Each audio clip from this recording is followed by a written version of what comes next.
దయచేసి లోపలికి రండి, మనం దేవుని వాక్యం వింటాము.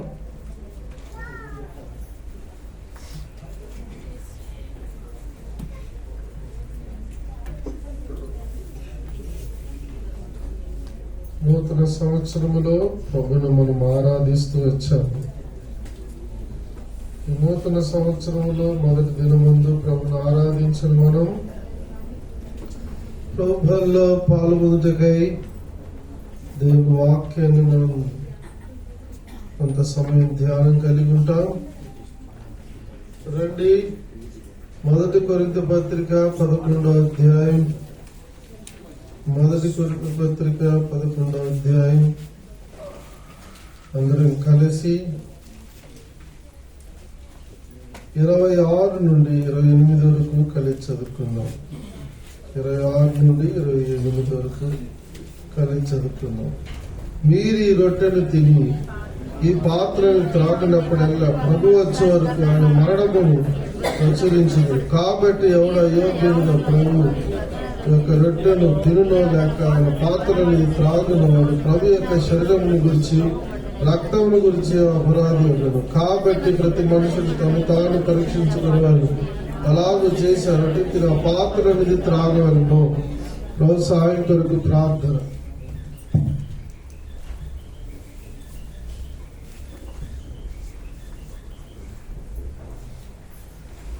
తండ్రి యేసు ప్రభు నామములో మీకు స్తోత్రాలు. మరొకసారి మీ బల్ల చుట్టూ మీ ప్రజలంగా ఉన్నాం. మా అందరితో మాట్లాడము.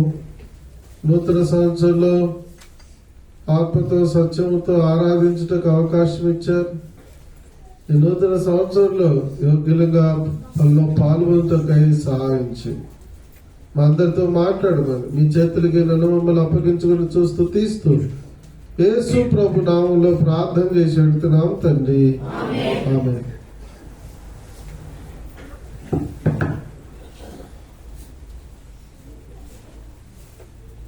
మొదటి కొరింథీ పత్రిక 11వ అధ్యాయం ప్రభు బలుల గురించి అయిన సందర్భం 23వ వచనం నుంచి మనకు కనబడతాం. ప్రభు బలులో ఎలా పాల్గొనాలి అనే సందేశం ప్రభు వలన పౌలు గారికి ప్రత్యక్షతను ప్రభు అనుగ్రహిస్తూ వచ్చాడు.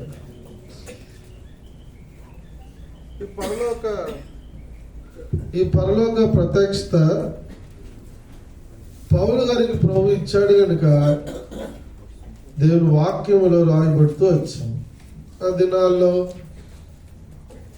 వారి ఇష్టానుసారంగా బలలో పాలు పొందుతూ వచ్చారు. వారి ఇష్టానుసారంగా ఎవరైనా పాలు పొందొచ్చు అనే పరిస్థితిలో ఉంటూ వచ్చారు.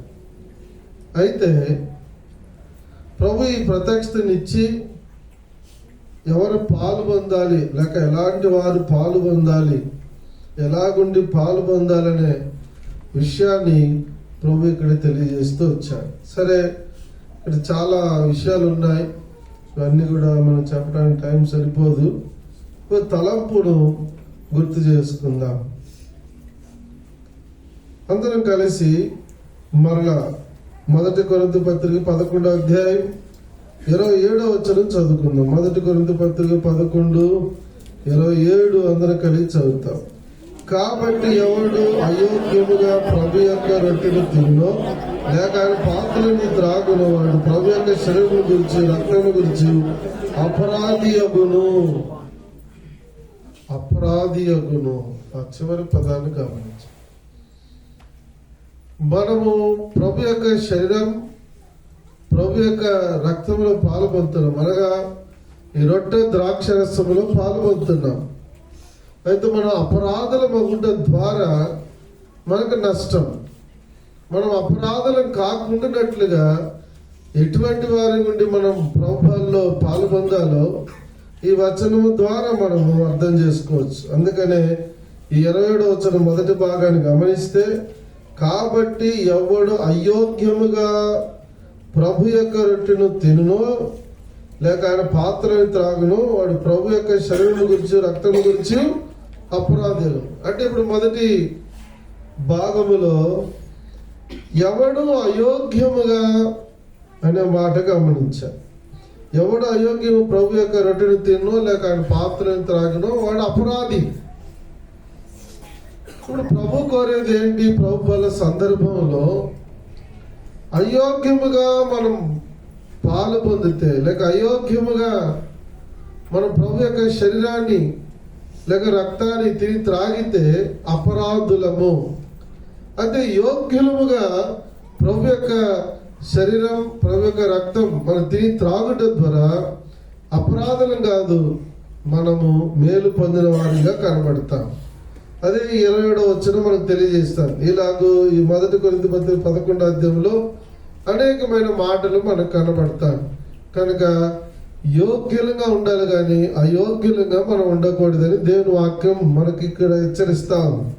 ఒకవేళ అయోగ్యముగా మనం పాలు పొందితే అపరాధనం, లేక యోగ్యులుగా మనం పాలు పొందితే ఆశీర్వదించబడిన వారంగా మనం కనబడతాం. కనుక ప్రభు బల్ల అనేది ఒక ఆచారం కాదు, ప్రభు బల్ల అనేది ఒక ప్రసాదంలా కాదు.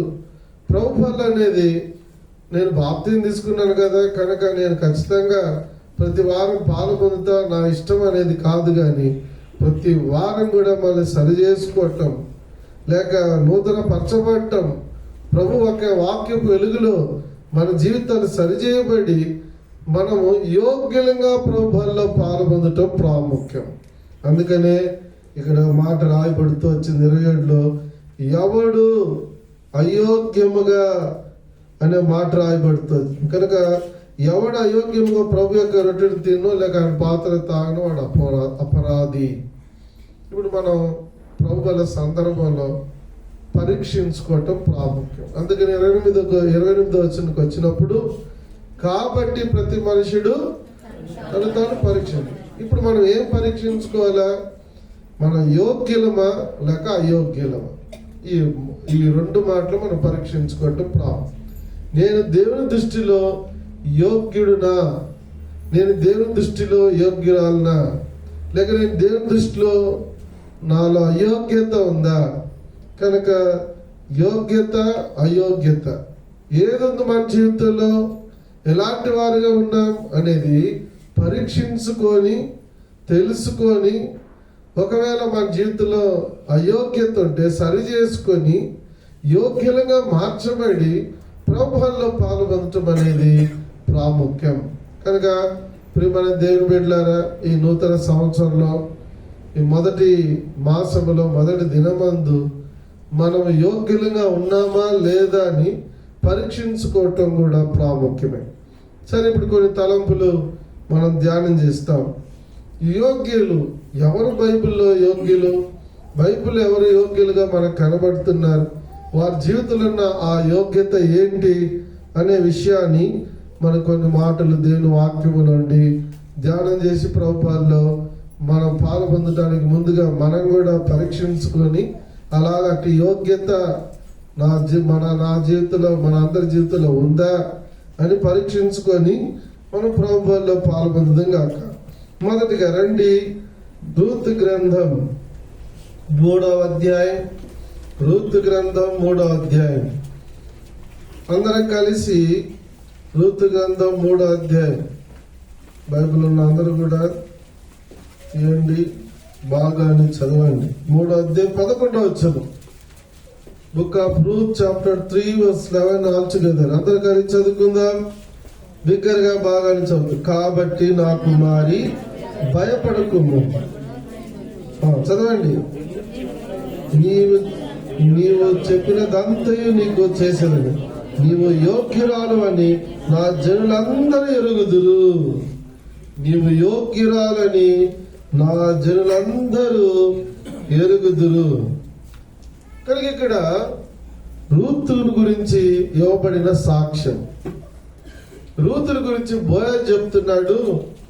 ఏమని సంబోధిస్తున్న? నా కుమారి భయపడకము, నీవు చెప్పినదంతే నీకు చేసేదను, నీవు యోగ్యురాలు, నీవు యోగ్యురాలు అని నా జనులందరూ ఎరుగుదురు. జనులందరూ ఎరుగుదురు.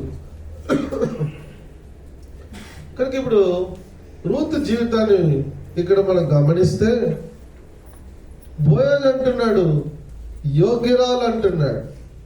బోయజ్ మాత్రమే కాదు, అక్కడ ఉన్న జనులందరూ అనుకుంటున్నారు ఆమె యోగ్యురాలు. కనుక అందరూ ఎరిగి ఉన్నారంట, ఎరుగుదురు. ఏమి ఎరుగుతున్నారు ప్రజలు? అక్కడ ఉన్న బెత్లెహేంలో ఉన్నవారు ఏమి ఎరిగి ఉన్నారు రూతు విషయంలో అంటే ఈ రూతు యోగ్యురాలని ఎరిగి ఉన్నారు. నిజంగా భర్త చనిపోయి యవన కాలంలో బెత్లెహేముకి వచ్చింది. ఒక ఎండిపోయిన కొమ్మ ఎలాగుందో ఆమె జీవితం అలాగూ కనబడతాం. ఎలాంటి మేలు క్షేమం లేని పరిస్థితిలో ఆమె బెత్లెహేముకు అత్తతో కలిసి వస్తూ వచ్చింది. అత్త అంటా వచ్చింది, యెహోవా నన్ను రిక్తురాలుగా చేశాడు కనుక నన్ను నయోమిని పిలవద్దు, ఎందుకంటే నేను అంతా నష్టపోయాను అని నయోమి ఒకవైపు అంటా ఉంది. అలాగే ఇప్పుడు రూతు జీవితాన్ని పరిశీలిస్తే రూతు కూడా భర్తను కోల్పోయి ఎంతో నష్ట పరిస్థితిలో ఆమె కనబడతా. అటువంటి పరిస్థితిలో ఆమె బెత్లెహేముకు వచ్చింది. అయితే బెత్లెహేములో ఆమె జీవితం లేక ఆమె ప్రవర్తన ఎలా కనబడతా ఉందంటే యోగ్యురాలుగా ఆమె తను కాపాడుకుంటా వచ్చాను. ఈ దినం ప్రభుత్వాల్లో పాల్పొందడానికి ముందుగా మన జీవితంలో కూడా రూతు లాంటి సాక్ష్యం, రూతులాగు యోగ్యులుగా మనం కనబడుతుంటున్నామా? సరే, రూతు దేని బట్టి యోగ్యురాలను ఎంచబడతా వచ్చింది? రూతులో ఎన్నో లక్షణాలు ఉన్నాయి. ఒక మాట నేను గుర్తు చేస్తాను, చూడండి. రూతు గ్రంథం 3వ అధ్యాయం. అందరు బైబిల్ తీయండి, చదవండి కలిసి. రూతు గ్రంథం 3వ అధ్యాయం 10వ వచనం అందరూ కలిసి చదువుతాం. రూతు గ్రంథం 3:10 అందరూ కలిసి చదువుతాం. అతడు నా కుమారి దవచేత నీవు దీవెన నొందిన దానవు, బుద్ధివారినే గాని గొప్పవారినే గాని యవనస్తులను నీవు వెంబడింపక ఇనుట వలన నీ మునుపటి సత్ప్రవర్తన కంటే వెనుకటి సత్ప్రవర్తన మరి ఎక్కువైనది. ఇప్పుడు దేని బట్టి ఏమి యోగ్యురాలు అని ఈ బోయజ్ అంటున్నాడు. ఆ జనులందరూ ఎరిగి ఉన్నారు అంటే ఇక్కడ ఒక మాట ఈ 10వ వచనంలో మనకు కనబడతాం.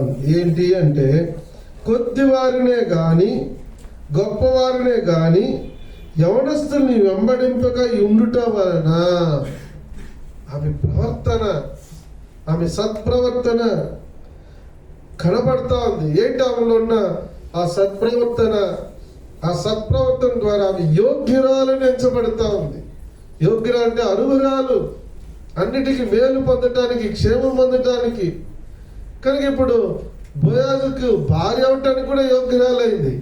కారణం ఆమె మునుపటి సత్ప్రవర్తన కంటే వెనుకటి సత్ప్రవర్తన మరి ఎక్కువైంది. ఏంటి అంటే అక్కడ రాయబడిన మాట ప్రకారం కొద్దివారినే గాని, చెప్పాలా, కొద్దివారినే గాని గొప్పవారినే గాని యవనస్తులు గాని వెంబడింపక ఉండుట వలన. ఇప్పుడు ఆ లైఫ్ ఎలా ఉంది, ఆ వ్యక్తిగత జీవితం ఎలా ఉంది అంటే కొద్దివారిని వెంబడించట్లా, గొప్పవారిని వెంబడించట్లా, లేక యవనస్తులు కూడా వెంబడించట్లా. అంటే దాని అర్థం ఏంటి? ఆమె భర్తను కోల్పోయిన యవన కాలంలో ఉన్న స్త్రీగా కనబడుతా ఉంది.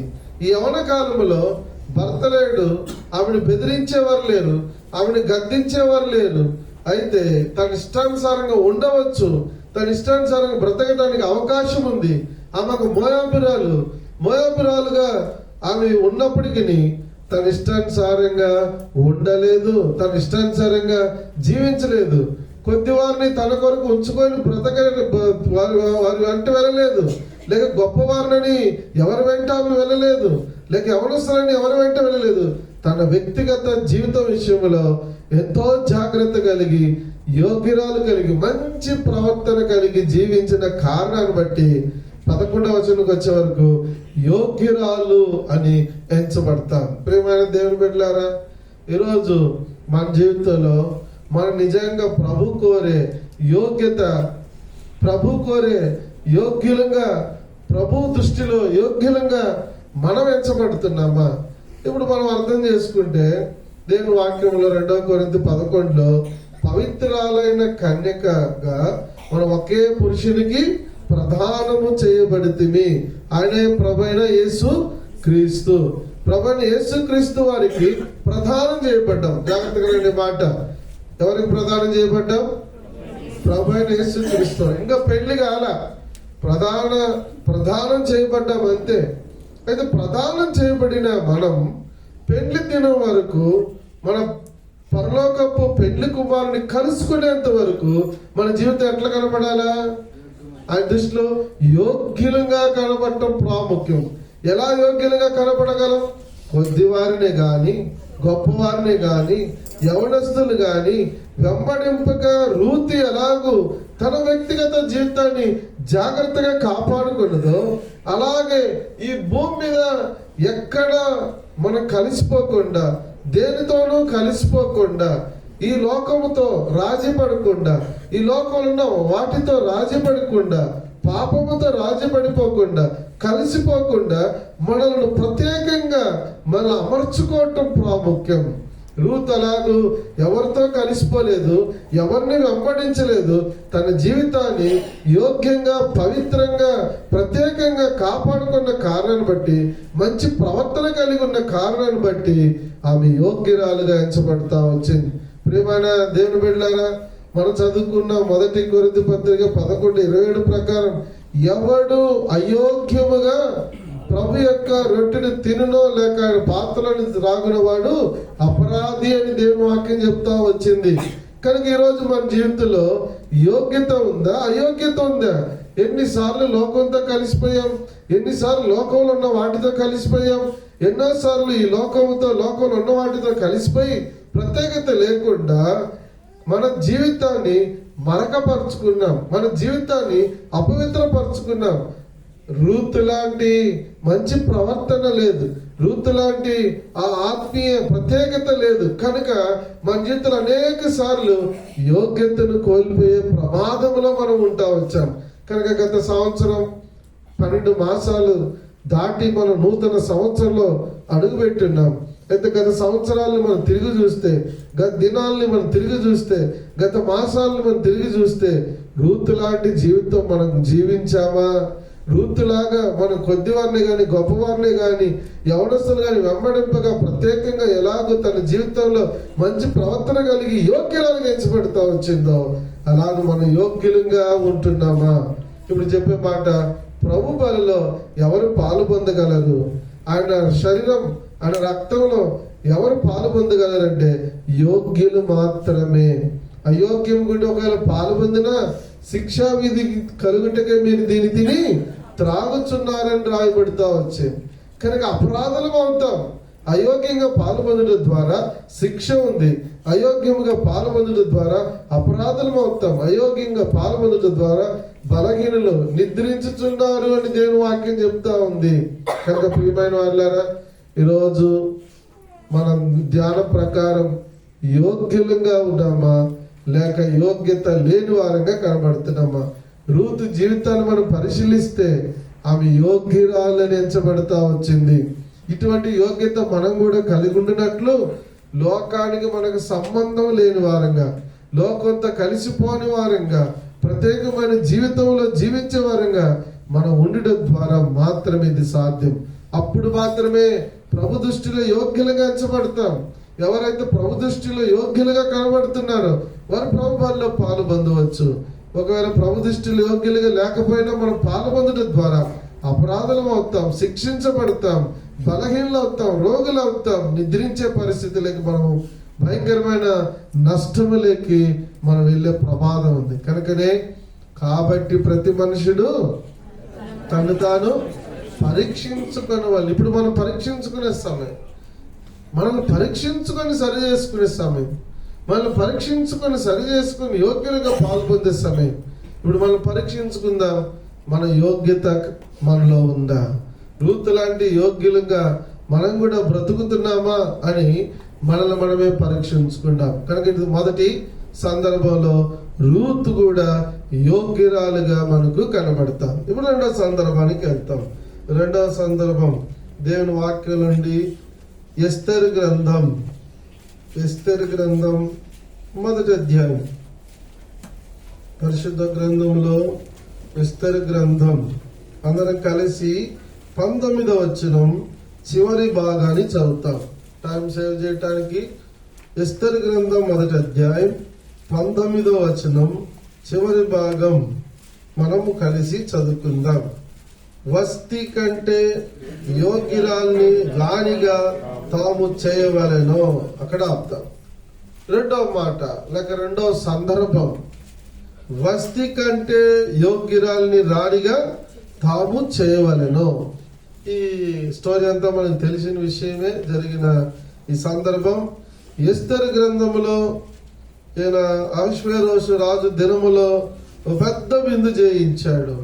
ఆ విందు తన రాజ్యాన్ని, ఆయన పొందిన ఘనతను, తన కలిగినది అంతటిని చూపిస్తా వచ్చాడు. అలాగే తన భార్య అయిన వస్తిని కూడా, తన భార్యను కూడా అందరికి చూపించాలని ఇష్టపడ్డాడు. అయితే ఆమె రాలేదు. అయితే అక్కడున్న రాలేదు కనుక ఆయన అవమానపరిచిందిగా భావించి ఇప్పుడు ఆమెని రాజ్య సింహాసనం నుండి రాణిగా ఉండకుండా ఆమెని పంపించి వేసి ఆమె కంటే యోగ్యురాలను రాణిగా చేయాలని తీర్మానం చేయబడి. ఇప్పుడు ఇది మొదటి అధ్యాయం. ఇప్పుడు మొదటి అధ్యాయంలో ఏమని తీర్మానించబడుతూ వచ్చిందంటే, వస్తి కంటే యోగ్యురాలని రాణిగా తాము చేయవలను.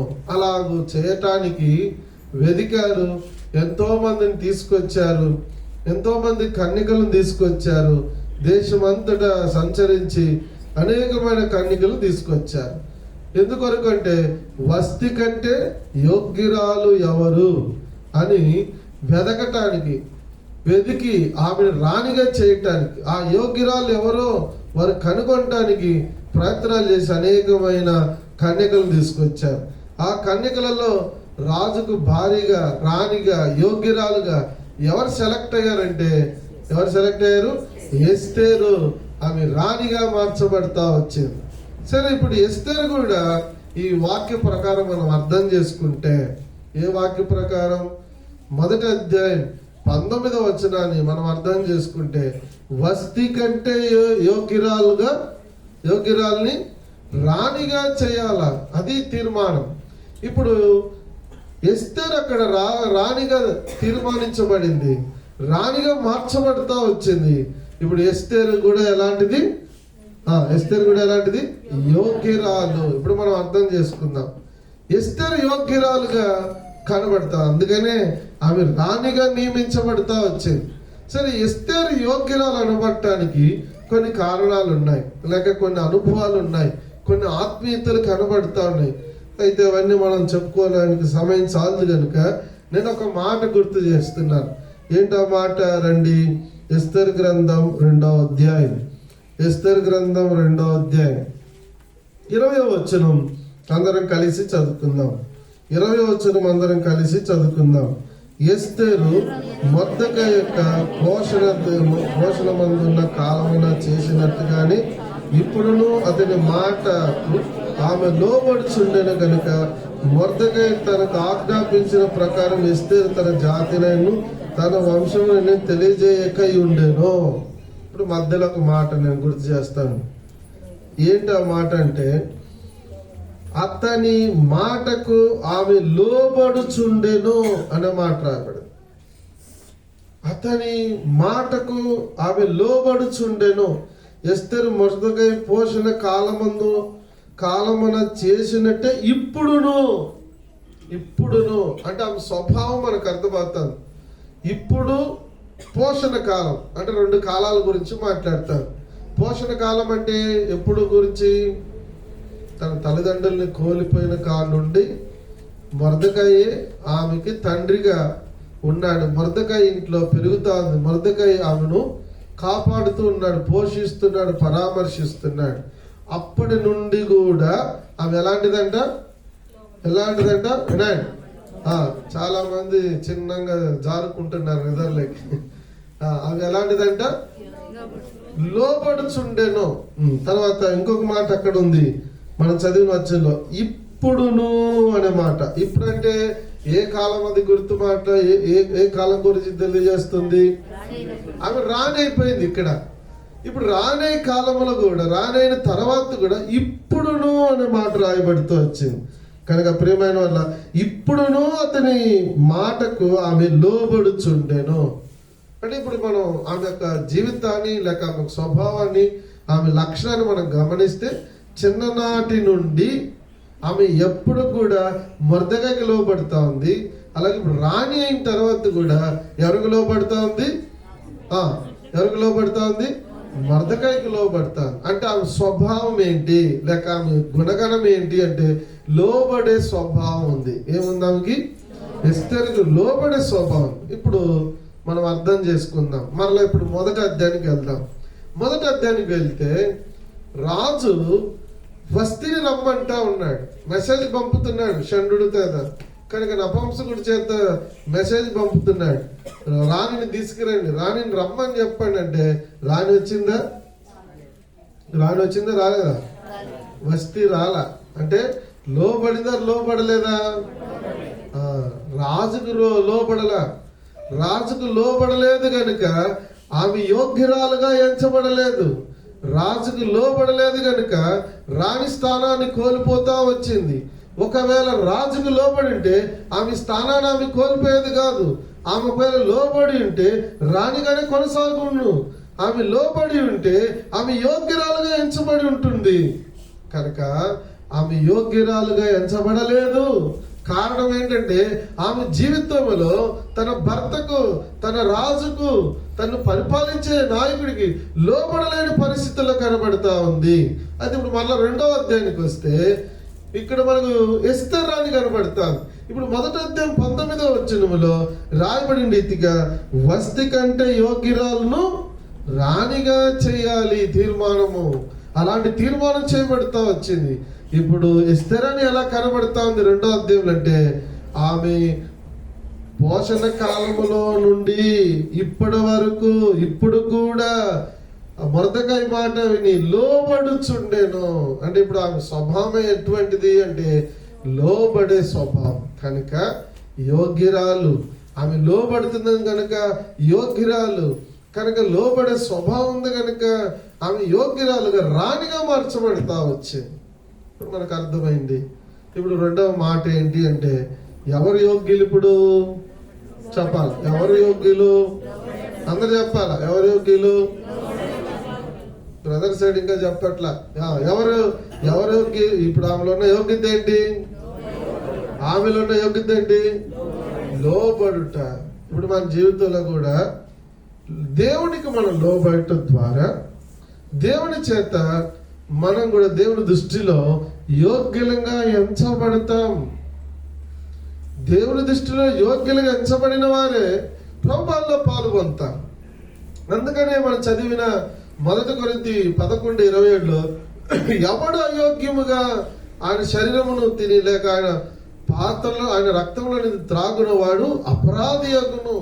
కనుక మనం కనుక యోగ్యత లేకుండా అయోగ్యులంగా మనం ప్రభువులో పాల్పొందడం ద్వారా మనము అపరాధులమని శిక్షకు అనుకూలంగా కనబడతాం. అయితే అపరాధం నుండి తప్పించబడి మనం మేలు పొందాలంటే యోగ్యులంగా మారాలి. యోగ్యులంగా ప్రభు దృష్టిలో కనబడాలంటే మనం ఏం చేయాలా? లోబడే వారంగా కనబడాలి. మనం దేవునికి ఎంత లోబడతామో అంతగా మనం యోగ్యులంగా ఎంచబడతాం. దేవునికి ఎంతగానో మనం లోబడమో అంత యోగ్యులంగా మనం ఎంచబడలేము దేవుని దృష్టిలో. ఇది రహస్యం. ఇది ఎస్తేరు జీవితంలో వాస్తవం. ఎస్తేరు స్వభావమే లోబడే స్వభావం. కనుక ఆమె వస్తి కంటే యోగ్యురాలు, వస్తి కంటే యోగ్యురాలు కనుక రాణిగా మార్చబడతా. ఎంతో మంది తీసుకురాబడ్డారు. అయితే వారందరిలో ప్రభు ఎస్తేరుని రాణిగా ప్రభు మార్చడానికి ఇష్టపడ్డాడు. కారణం ఆమె లోబడే జీవితం. ఈరోజు ఈ 2వ తలంపు మనం గుర్తుపెట్టుకుందాం గాక. మనం కూడా దేవునికి సంపూర్ణంగా లోబడటం ప్రాముఖ్యం. ప్రభు అంత ఏదైతే చెప్తున్నాడో, ఏదైతే చేయమంటున్నాడో మనం లోబడటం ప్రాముఖ్యం. ఎప్పుడైతే మనం లోబడతామో అప్పుడు మనం ఆశీర్వాదం పొందుకుంటాం. ఎప్పుడైతే మనం లోబడమో అప్పుడు మన జీవితంలో నష్టం ఉంది. బైబిల్ గ్రంథంలో దేవునికి లోబడిన వారు ఉన్నారు.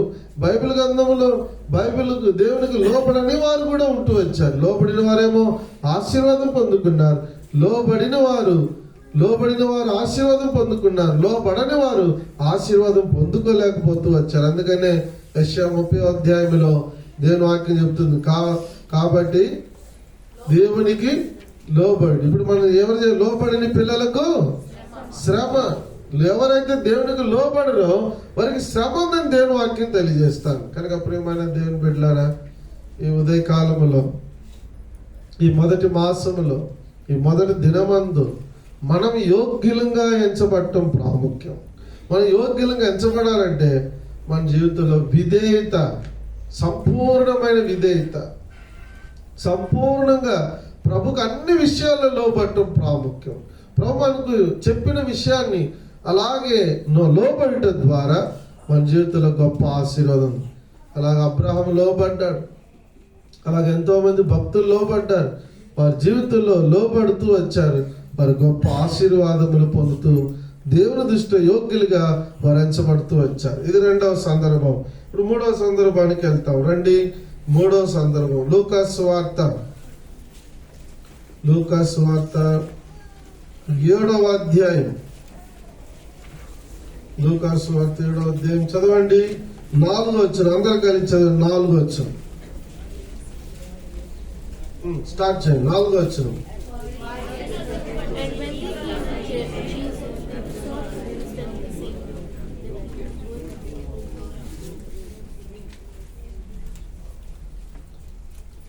వారు యేసునొద్దకు వచ్చి, నీ వలన ఈ మేలు పొందుటకు అతడు యోగ్యుడు. ఇక్కడ ఒక యోగ్యుడు కనబడుతున్నాడు. ఎవరైనా శతాధిపతి. చాలా మంది టైర్డ్ అయిపోయారు, నిజం కదా. బ్రదర్స్ అయితే ఇంకా ఏం రిప్లై రావట్లేదు సరిగ్గా. సిస్టర్స్ అన్న కొంతవరకు పర్లేదు అనుకోండి. మంచిదే, ఇలా త్వరగా వెళ్ళిపోదాం, త్వరగా ముగించేస్తాం. ఇప్పుడు మనం చెప్పే మాట మూడో సందర్భంలోకి వస్తే, అతడు యోగ్యుడు. శతాధిపతిని గురించి రాయబడుతూ వచ్చిన మాట ఇది. శతాధిపతిలో కూడా చాలా విషయాలు ఉన్నాయి. అయితే ఈరోజు ఒక కొత్త మాట నేను గుర్తు చేస్తా. శతాధిపతిలో చాలా మాటలు ఉన్నాయి. ఈ అధ్యాయంలో అతడు యోగ్యుడు అనబట్టడానికి చాలా కారణాలు కూడా మనకు ఈ అధ్యాయంలో కనబడతాయి. అయితే ఒక మాట నేను గుర్తు చేస్తాను. అందరం కలిసి 5వ వచనం చదువుతాం. అందరం కలిసి 5వ వచనం. అతడు మన జనములను ప్రేమించి మనకు సమాజ మందిరమును తానే కట్టించనని ఆయనతో చెప్పి మిక్కిలి బతిమాలుకొనిరి. చాలా ఆయన గురించి సాక్ష్యం ఇస్తా ఉన్నారు. కనుక యూదుల పెద్దలు ఆయన గురించి మంచి సాక్ష్యం ఇస్తా ఉంటున్నారు. ఇప్పుడు ఏమని? యోగ్యుడు అంటానికి ఒక కారణం ఈ 5వ వచనంలో గమనించారు. అతడు మన జనులను ప్రేమించి, అక్కడ ఆపుతాం. ఇప్పుడు ఏం చేస్తున్నాడంటే ఈ శతాధిపతి మన జనులను ప్రేమించి, కనుక మన జనులను ప్రేమించేవాడు కనుక ప్రభువా అతడు నీ ద్వారా మేలు పొందుటకు యోగ్యుడు. ఇప్పుడు ప్రేమ గురించి మాట్లాడుతూ ఉంది ఈ సందర్భం. కనుక ఇప్పుడు మొదటి సందర్భంలో ఆమె యోగ్యతను గురించి చూస్తా వచ్చాము, రూతుని గురించి. రెండో సందర్భంలో ఎస్తేరకు యోగ్యతను గురించి మనం చూస్తున్నాం, విధేయతని. ఇప్పుడు మూడో సందర్భంలో మనం చూస్తున్నాం ఇక్కడ శతాధిపతి కూడా యేసు ప్రభు వలన మేలు పొందుటకు యోగ్యుడు.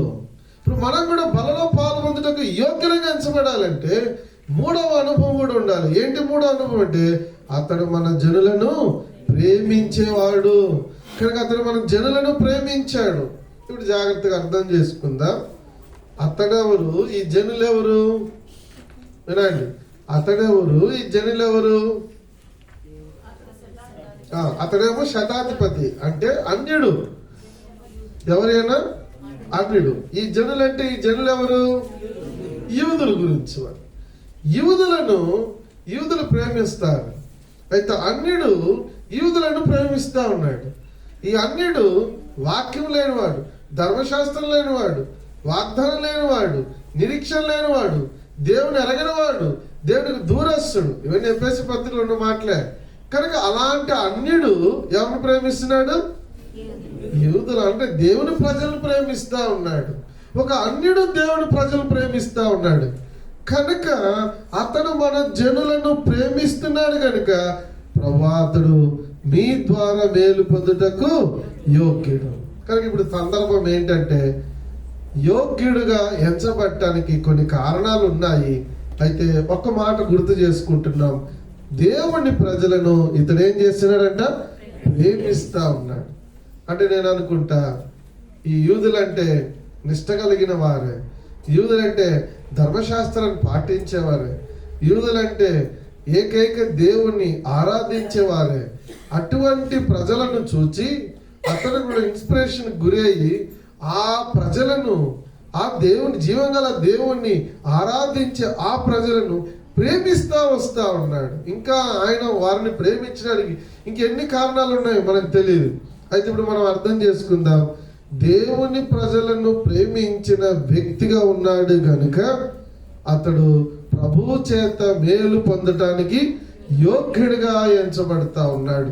ఇప్పుడు మనం ప్రభు బలలో పాలు పొందుటకు, మనము ప్రభు చేత మేలు పొందుటకు యోగ్యులుగా ఎంచబడాలంటే మనం కూడా ప్రేమించేవారం ఉండాలి. మనం ఎవరిని ప్రేమించాలా చెప్పండి?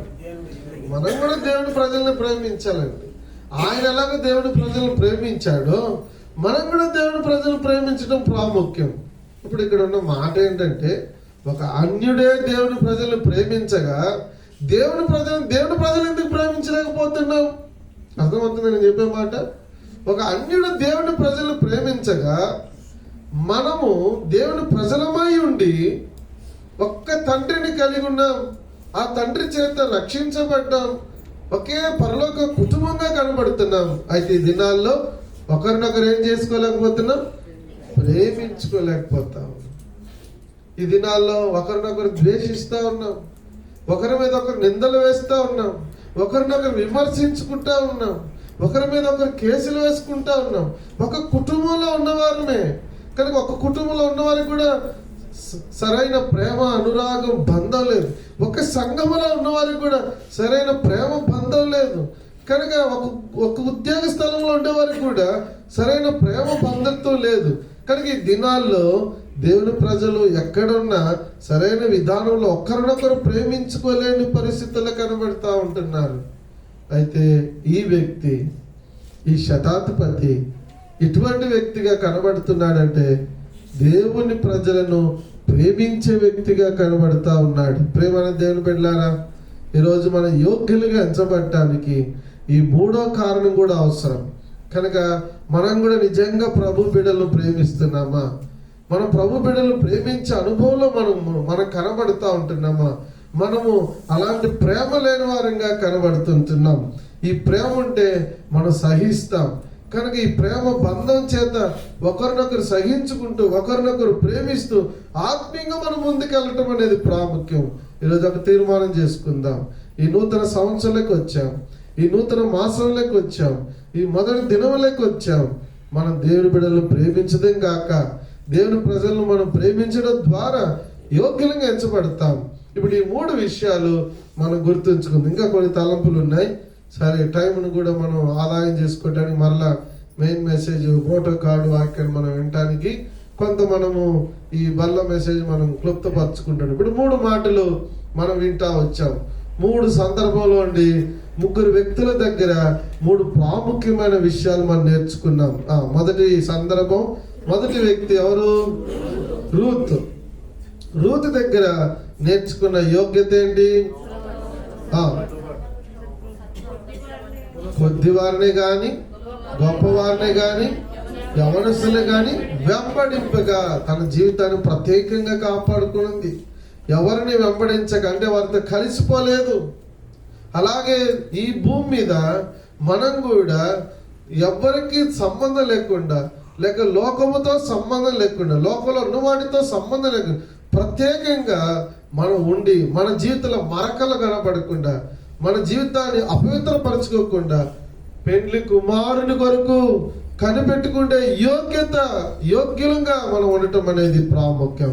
ఇది మొదటి సందర్భం. రెండవది ఎస్తర్ దగ్గరికి మనం వస్తే ఆమె కూడా యోగ్యురాలే. కనుకనే మొదటి అధ్యాయం 19లో రాయబడుతూ వచ్చింది, వస్తి కంటే యోగ్యురాల్ని రాణిగా చేయాలి. ఇప్పుడు ఈ రాణిగా ఎస్తేర్ అయింది కనుక ఆమె యోగ్యురాలు. కనుక వస్తి కంటే యోగ్యురాలు. దేన్ని బట్టి అంటే వస్తి లోబడలేదు, అయితే ఎవరు లోబడ్డారు? ఎస్తేర్ లోబడతా వచ్చు. మన జీవితంలో కూడా దేవునికి లోబడదేం గాక, దేవునికి అన్ని విషయంలో సంపూర్ణంగా లోబడదేం గాక. ఇది రెండవ మాట, మన యోగ్యులుగా ఉన్నామా లేదని పరీక్షించుకోవటానికి. మూడవదిగా మనం చూస్తా వచ్చాం, అతడు యోగ్యుడు. ప్రభు చేత మేలు పొందుటకు శతాధిపతి యోగ్యుడిగా ఎంచబడతా ఉన్నాడు. కారణం ఏంటంటే అతడు మన జనులను ప్రేమించిన వ్యక్తి. ఈరోజు మనం కూడా ప్రేమించే వారంగా ఉన్నామా? దేవుని బిడ్డలంగా ఒకరినొకరు ప్రేమించుకునే ఆత్మీయ అనుభవంలో, ఆ బంధుత్వంలో, ఆ బంధంలో మనం కనబడుతున్నాము. గత సంవత్సరం అంతా ఎన్నోసార్లు మనం ప్రేమించలేకపోయాం. గత సంవత్సరం అంతా ఎన్నోసార్లు నిందలు వేసే వారంగా ఉన్నాం. గత సంవత్సరం అంతా ఎన్నోసార్లు విమర్శించే వారంగా ఉన్నాం. గత సంవత్సరం అంతా బలహీనతలు సారికి మనం ఎత్తి చూపించి నలుగురికి తెలియజేసే వారంగా కనబడతా వచ్చాం. అలాంటి వారంగా కనబడకుండా ప్రేమించే వారంగా ఉండటం అనేది ప్రాముఖ్యం. ప్రభు మనల్ని ప్రేమించాడు, మనల్ని ప్రేమించాడు, అగాపే ప్రేమతో ప్రేమించాడు. కనుక తన నిస్వార్థమైన ప్రేమతో ప్రభు మనల్ని ప్రేమించాడు. అలాగే మనం కూడా ప్రేమించాలి. ప్రభు క్రొత్తాజ్ఞ ఇచ్చాడు. ఏంటి క్రొత్తాజ్ఞ? యోహాను సువార్త 13వ అధ్యాయంలో, నేను మిమ్మును ప్రేమించినట్టే మీరును ఒకరినొకరు ప్రేమ. ప్రభు మనల్ని ఎలా ప్రేమించాడో అలాగే మనం కూడా ఇతరులను, దేవుని ప్రజలైన వారిని ప్రేమించడం గాక. అలాగే మనం ప్రేమించడం ద్వారా యోగ్యులుగా మనం ఎంచబడతాం. ఒకవేళ మన యోగ్యులుగా ఎంచబడకపోతే, అయోగ్యముగా మనము వలలో పాల్గొంటే అపరాధులమని దేవుని వాక్యం చెప్తాను. మన అపరాధులంగా కాక మన నిరపరాధులంగా ఉండినట్లు, మేలు పొందినట్లు యోగ్యులంగా చేయబడదేం గాక. ఈ మూడంతలైన అనుభవం కలిగి ఉందాం గాక, నూతన పరచబడదాం గాక, సరి చేసుకుని యోగ్యులంగా ప్రభుత్వాల్లో పాలు పొందుదాం గాక. రెండు మోకరిద్దాం, కళ్ళు మూసుకున్నాం.